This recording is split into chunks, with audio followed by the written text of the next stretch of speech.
Galloway's support through sight loss. Galloway's Get Active.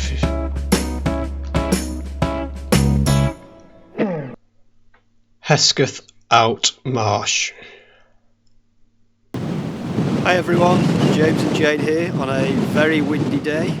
We're bringing you another audio described video walk for Galloway's, and today we're at Hesketh Out Marsh, which is between Preston and Southport, out on the Ribble estuary. It's a very flat walk. Might see some of the different waders and bird life that are around at this time of year. Beautiful blue sky, but it's a bitterly cold, very windy day. So come along on this walk, somewhere where we've never been before. So we'll see how it goes and what we can find for you. Well, let's go. Leaving the car park, we head out to the right and go through a little kissing gate. We're keeping the embankment of the estuary on our left hand side, and we just walk along the embankment until we get towards the end where we turn right, which is probably about 1.5 miles.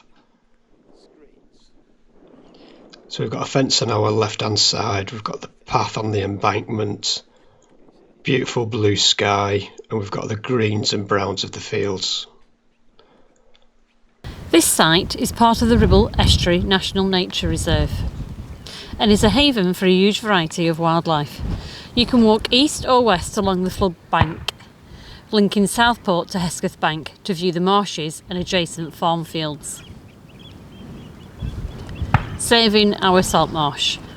Our work to restore the saltmarsh here took 11 years to complete, 2006 to 2017, and was made possible by a partnership of the RSPP, Natural England and the Environment Agency, and thanks to generous funding. Salt marshes are home to a whole host of special wildlife. They are important for people as well. Salt marshes help tackle climate change by storing carbon and protect us from floods by slowing down the power of the tide. They also help us to escape from our busy daily lives to somewhere wild and tranquil. There's a sculpture here which is a metal plate, steel plate, in the shape of a wing, and in it there's a cutout of an Arctic tern, so you can see through the cutout, and we're just showing a view across the marsh. Now showing a Shelduck, which is a biggish duck. It's just paddling in the water. It's got a bottle green head and a bright red beak. It's mainly white with a chestnut band across its breast. It's just taken up and is flying off. Now got a big flock of geese, pink-footed geese, and the buildings in the background is looking across to the British aerospace at Warton. Salt marsh is home to a range of incredible creatures, from insects to plants, mammals and birds that thrive in this harsh environment. It also benefits people by reducing flood risk to homes and businesses and by storing carbon. Sadly, much of the salt marsh in this country has been lost to human activity, and it is further threatened by climate change, making this place vitally important for wildlife and people. Now showing another Shelduck. This time it's walking across the salt marsh. You see it's got the bottle green head, mainly white body with bits of chestnut on its band. And now there's a redshank chirping away, which is a wader. It's got long thin red legs and a long thin red beak. Now showing a speeded up video walking across the embankment. Blue sky with white clouds. Marshes, mosses and meres. This salt marsh has a lively history. It originally formed along the channels of the river Ribble, where it flows out into the Irish Sea. At that time, the wetlands surrounding the estuary stretched across a vast lake all the way to the Mersey estuary.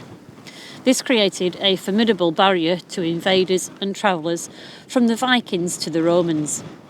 At the eastern end of the marsh, the name Guide Road refers to the former river crossing there, where a local guide would have helped you cross the river for a fee. So it's very flat. We've got greens of the fields and the marshes, bright blue sky and white fluffy clouds. We've now got to the end of the embankment where we're going to turn right and follow it round. Wonderful wildlife.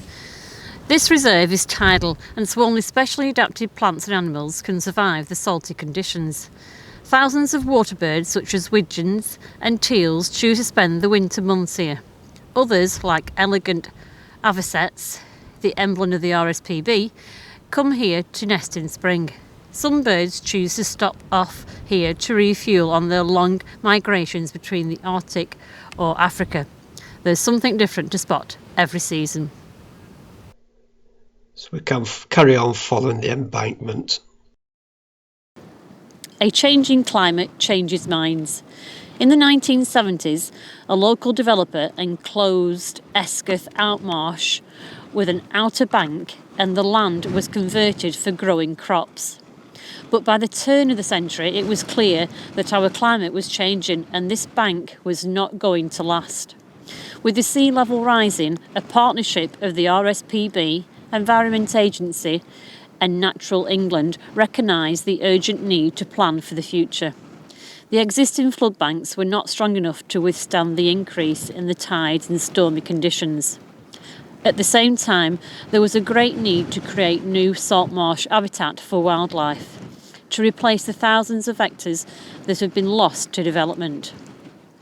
With the help of partners and funders, we began buying the land in 2006, and by 2017 the reserve was completed and restored to tidal saltmarsh once more. So after about an extra half a mile walking along the embankment, you come to an inlet where there's a little bit of an inlet towards the bank. That's on our left hand side. We walk past that and we'll then come to a little stump on the right hand side where there's a slope leading down the embankment to a wooden gate. So we walk down the slope towards the gate and then go through the gate.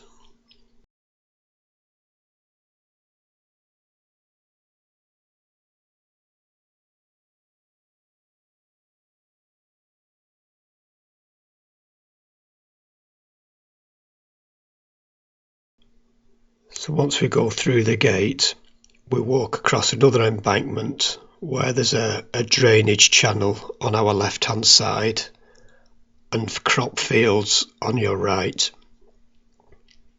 Again, it's very flat along here. We've got the drainage ditch on our left.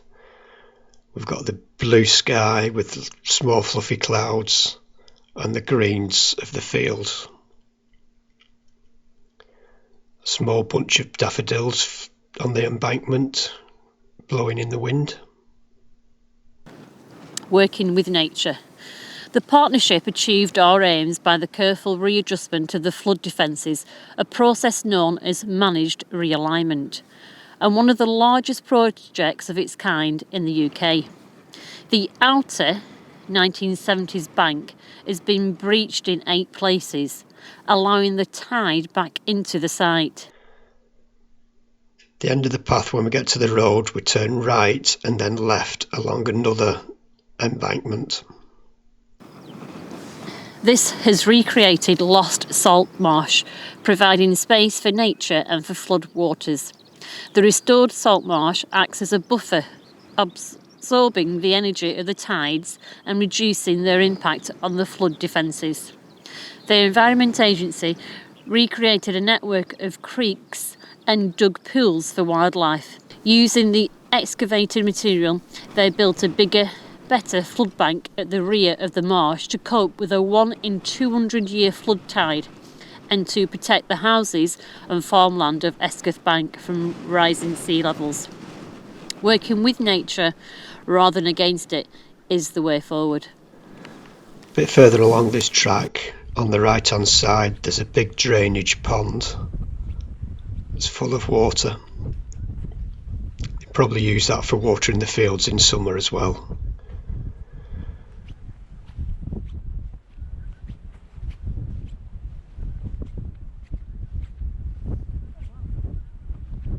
When we get to the end of this track, we come to another little road, which is the road you'll have come in on to get to the car park, and we're going to turn right and follow the road all the way back towards the car park.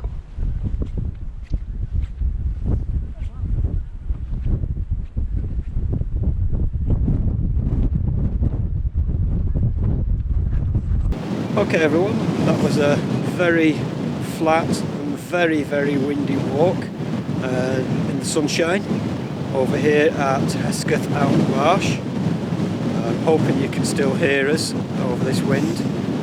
But yeah, it's been a nice walk. It's around about 4 miles. It is flat, but you need to, obviously if it's going to be windy, you're not going to get out the wind. If it's really hot and sunny, you're not going to get out the sun. So come and check it out, but keep an eye on the weather conditions and see how things are. Nice easy walk on a nice day. It would be great. So hope you've enjoyed the walk. If you want to know more about this walk or any of the others, give us a call. It's 01772 744 148, and we'll see you in the next video. Thanks for watching. Bye. Bye.